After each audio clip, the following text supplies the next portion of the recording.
Well, we do know that the land masses have drifted apart through the years. And, I got a funny feeling that, maybe in about another 30, 40 years, we're going to find a lot of weird things we never thought could have existed. Mm-hmm. Is going to pop up in Antarctica. Yeah. Well, that thing's been frozen there for hundreds of thousands of years. It may just prove what we're talking about is going to be, common sense or a household word. Look at the things which we didn't have 50 years ago that we would have called. Go back 100 years. Flying was ridiculed. 120 years ago, cars. What they call it, what did they call the car the first time? The horseless buggy. Oh yeah. You start coming forward, and you have all these inventions and these creations that the people at the time would go, boo-hoo, and we don't need that. And that doesn't really exist. Come on, you can't do that. You can't talk overseas from America to England on a telephone. It's impossible, And you come forward, and then what do you have? Then you have radio, then you have TV, then you have color TV, then you have jets. First you have airplanes, airliners, DC-3s, and then you have, oh my God, this guy Chuck, what was his name? Chuck Yeager. He crashes the sound barrier, and all this happens within 100 years, right? Well, all this is happening. Now we have cell phones. Now we have internet. Now we have a camera. Listen to this: a camera. Would you believe there's a camera that can take 1 trillion frames in a second? Oh, I wouldn't doubt that. 1 trillion. That's a mind-boggling number, a trillion. In a second. It can slow down a bullet so that you could actually read, you can read the bullet's maker, manufacturer's name on it.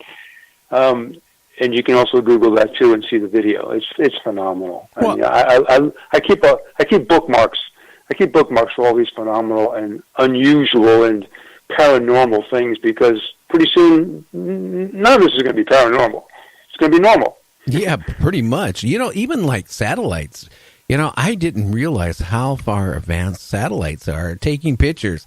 I sat there. Oh, yeah. Yeah, I took. I wanted to see my house, my property, and I, I got on a satellite. I was looking at some of the pictures of my property. I could make out my horses. I could make out my vehicles. I could make out my motorcycle sitting in the driveway.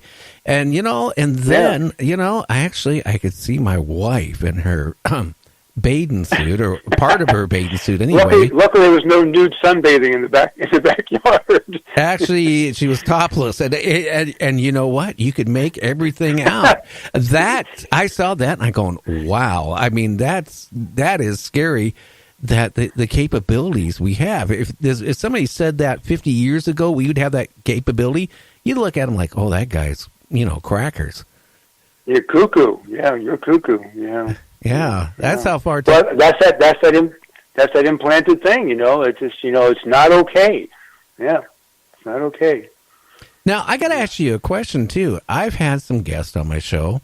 The guest I have, he wrote a book about the Aurora incident that happened in Aurora, Texas, in the late 1800s, where a UFO hit a water tower and then crashed. But he had a story he told me when he was a kid, and I can't remember, it was down south. I can't remember the town he was in, but his father was a police dispatcher, and all of a sudden they got phone calls that there was a UFO in the hospital parking lot. Now, when he was telling me about this, I didn't really believe it, but I started doing some research, before I had him on the show. And yes, the local newspaper talked about supposedly a UFO landed in the hospital parking lot and then immediately supposedly took off. And, and I believed it and I didn't believe it type of thing. But what he was saying that, his family, went down with a lot of people and they saw it. They didn't see the UFO, but they saw the ring where it burned into the asphalt of the parking lot. Yeah. And what he found was interesting. There was droplets of mercury. It looked like mercury metal, droplets all around the circumference of where the UFO burned into the asphalt.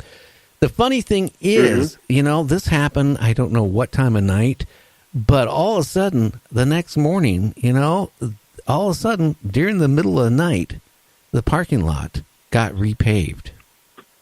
Re-asphalted during the night. But the funny thing is, the next day, there was, I think, like 30 miles away, and I can't remember the town, but there was a lake, and witnesses said they saw a UFO come out of the lake and fly off. And that was 30 miles from this town. So it makes me wonder, like, for some reason that UFO had a land for a second because of heat or whatever issue it was, took off, and then, landed into some lake, close by to whatever they had to do.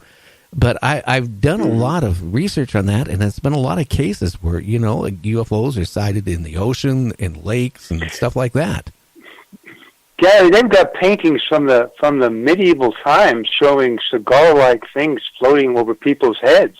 There's nothing but what? There's nothing else that flies through the air except a cannonball in those days, or a bird, and it's not a bird or a cannonball. So what could it be? It has to be, an unidentified flying object, a saucer or a cigar-shaped, spaceship of some sort. They're in the paintings.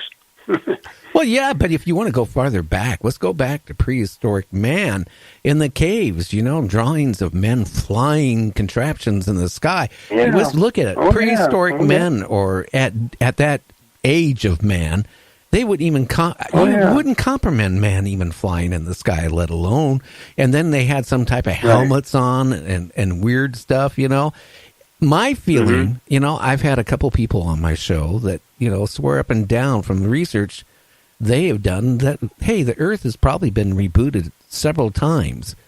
And, and so maybe, our technology, what we think is so far advanced, I don't know what reboot we're in, but, Well, does the name Anunnaki sound familiar to you? Does that ring a bell?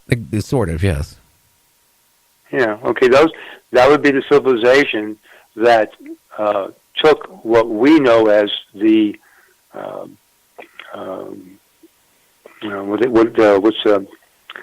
sometimes the words don't come as fast as I'd like them to come, but the monkey type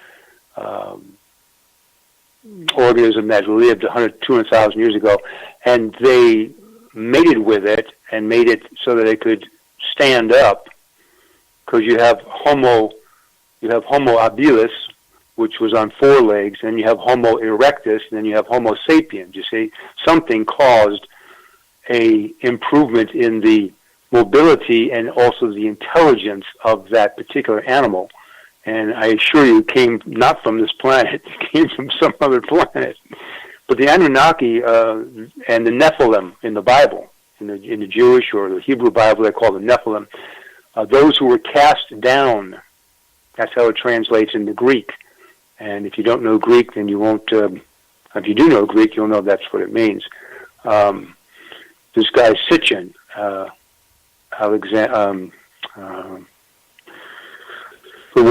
War of Men and Gods, his books, and Stairway to Heaven. I read them many years ago.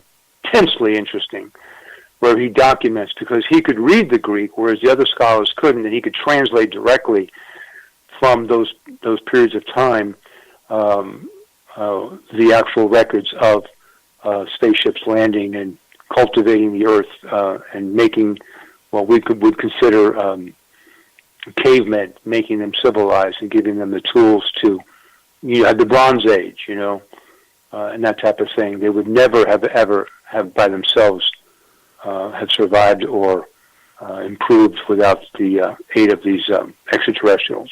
And there's shows on TV that have been going for years about this, which have a lot of books to read if you want to get into it. But let's get back to what you were saying here. What you were saying about this thing with Reagan. I'm just curious about this thing with Reagan. Yeah, go ahead. He said this one thing, but he said other things. that the little sound bites that escaped censorship. And I don't recall exactly what they were, but he was definitely one of these guys who was very much in tune with the forward-thinking people, when it comes to science, when it comes to outer space and so forth. Well, I just want to mention that. Yeah, well, a lot of people, too. Him and Nancy were in the occult a little bit, too. So, I mean, a lot of decisions they made politically, even with our government, was based on, the stars, the charts, and things like that. But, that will always stick in my mind, because I really valued the conversations I had with them. And but again, when you're like 15, 16 years old and somebody said something like that, you kind of like blow it off. It wasn't only, back maybe 70s when I got into broadcasting and doing talk shows that it kind of hit me, what he actually said. And, he couldn't say too much because I'm sure everything he said was naturally recorded and monitored. But, when he implied that, it was definitely implying that there's something out there that, and he was probably thinking to protect, that's why they wanted to protect the Earth. So I don't know. Yeah. Maybe we have a Space Force, going on we don't even know about. And maybe that's why our current president is trying to create one to cover up what maybe already exists. I don't know. Yeah. True. But that was all very interesting. But going back to, like I mentioned about Earth being rebooted, the Sphinx itself, the recent reports from scientists, studying the wear marks on the back of the Sphinx, they for years and years and years said, those wear marks were created from sand. Now, the latest theory is it was not created from sand. It was created when it was underwater, under the ocean. Then when we start figuring, when was that area underwater? It puts us back before, we were walking the Earth. Yeah, sure. And then, I was looking at some pictures on Google.